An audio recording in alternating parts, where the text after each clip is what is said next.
Assalamualaikum warahmatullahi wabarakatuh. Perkenalkan, saya Rizka Damayanti, mahasiswi PPG Prajabatan Gelombang 1 Universitas Muhammadiyah Makassar. Saya melaksanakan PPL di SMA Muhammadiyah 1 Unismu Makassar.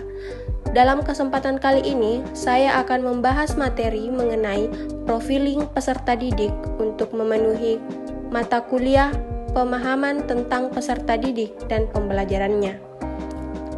Langsung saja, saya akan membahas apa sih profiling peserta didik itu. Profiling peserta didik merupakan proses mengenal dan mengetahui dengan jelas bagaimana gambaran peserta didik yang ada di dalam kelas. Profiling peserta didik bermaksud untuk membantu pendidik untuk mengelola kelas serta memberikan pengajaran dengan lebih baik ke kelas yang diampuh. Profiling peserta didik perlu dilakukan untuk memahami karakteristik dari peserta didik yang ada di kelas. Informasi terkait karakteristik peserta didik sangat diperlukan untuk kepentingan dalam perancangan pembelajaran. Adapun aspek profiling peserta didik dapat dilihat pada slide berikut ini. Yang pertama, etnik. Dalam sekolah dan kelas tentu terdapat multietnik atau suku bangsa. Seperti dalam suatu kelas kadang terdiri dari beberapa peserta didik yang berasal dari etnik yang beragam. Misal, suku Bugis, Makassar, Jawa, Sunda, Madura, Bali, maupun etnik lainnya. Karakteristik etnik penting diketahui oleh seorang pendidik dalam merancang pembelajaran di kelas agar pendidik dapat menentukan metode penyampaian materi yang tepat dipahami oleh seluruh peserta didik di kelas. Dalam melakukan interaksi dengan peserta didik, proses pembelajaran dengan peserta didik yang multietnik perlu menggunakan bahasa yang dapat dimengerti oleh semua peserta didik agar semua peserta didik dapat menerima pengajaran dengan baik. Berikut panduan yang kami gunakan mengenai observasi etnik. Selanjutnya, kultural. Peserta didik yang dihadapi di kelas mungkin berasal dari berbagai daerah yang tentunya memiliki budaya yang beragam, sehingga kelas yang dihadapi mungkin kelas yang multikultural. Oleh sebab itu, pendidik perlu mengetahui karakteristik kultural pada peserta didik dan merancang pembelajaran yang berbasis multikultural. Berikut panduan yang kami gunakan mengenai observasi kultural. Selanjutnya, status sosial.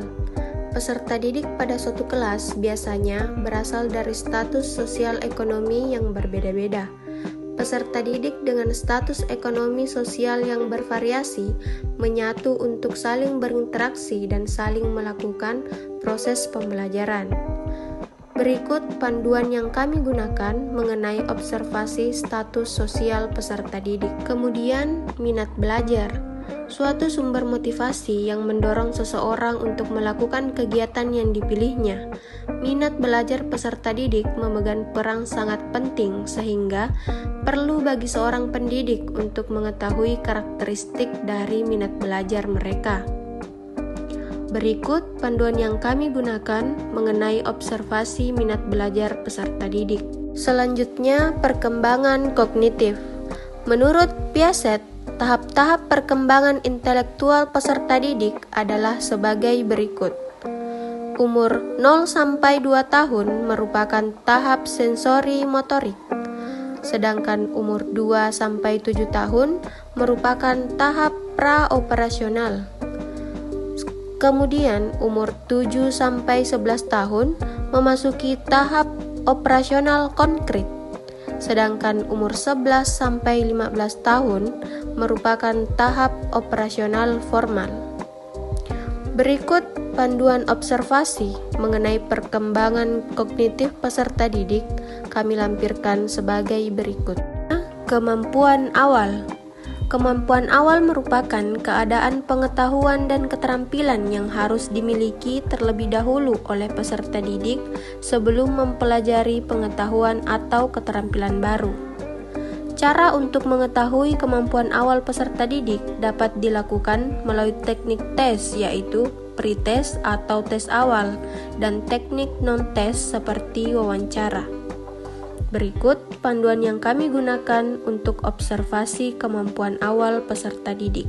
Kemudian, gaya belajar. Gaya belajar merupakan cara yang cenderung dipilih atau digunakan oleh peserta didik dalam menerima, mengatur, dan memproses informasi atau pesan dari komunikator atau sang pemberi informasi. Gaya belajar dapat dikelompokkan menjadi 3, yaitu visual atau visual learners, auditif atau auditory learners, dan kinestetik atau kinesthetic learners.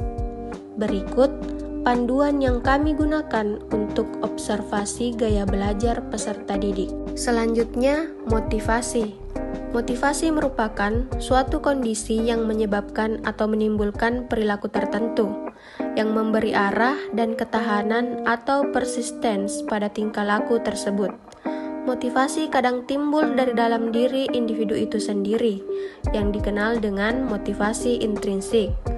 Dan motivasi kadang muncul karena faktor dari luar diri itu sendiri, yang biasa disebut dengan motivasi ekstrinsik. Berikut panduan observasi mengenai motivasi peserta didik yang kami gunakan. Kemudian, perkembangan emosi. Dengan emosi, peserta didik dapat merasakan senang, gembira, aman, semangat, bahkan sebaliknya. Peserta didik merasakan sedih, takut, dan sejenisnya. Suasana emosi yang positif atau menyenangkan atau tidak menyenangkan membawa pengaruh pada cara kerja struktur otak manusia dan akan berpengaruh pula pada proses dan hasil belajar mereka.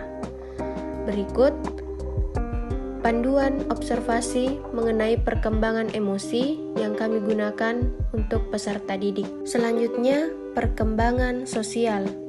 Perkembangan sosial adalah kemampuan anak untuk berinteraksi dengan lingkungannya, bagaimana anak tersebut memahami keadaan lingkungan dan memengaruhinya dalam berperilaku, baik kepada dirinya sendiri maupun kepada orang lain. Berikut panduan observasi yang kami gunakan mengenai perkembangan sosial. Berikutnya, perkembangan moral. Moralitas dijadikan sumber untuk menilai suatu tindakan atau perilaku karena moralitas memiliki karakter nilai atau value yang berimplikasi pada takaran kualitatif seperti baik buruk, benar salah, layak atau tidak layak, dan sejenisnya. Tingkat moralitas peserta didik dapat dilihat perkembangannya seiring dengan bertambahnya kedewasaan. Berikut panduan yang kami gunakan untuk melakukan observasi terhadap perkembangan moral peserta didik. Yang terakhir, perkembangan motorik. Menurut Harlock, perkembangan motorik adalah perkembangan gerakan jasmania melalui kegiatan pusat syaraf, urat syaraf, dan otot yang terkoordinasi. Perkembangan motorik dikelompokkan menjadi motorik kasar dan motorik halus. Berikut panduan yang akan kami gunakan untuk observasi mengenai perkembangan motorik pada peserta didik. Sekian dan terima kasih saya ucapkan. Wassalamualaikum warahmatullahi wabarakatuh.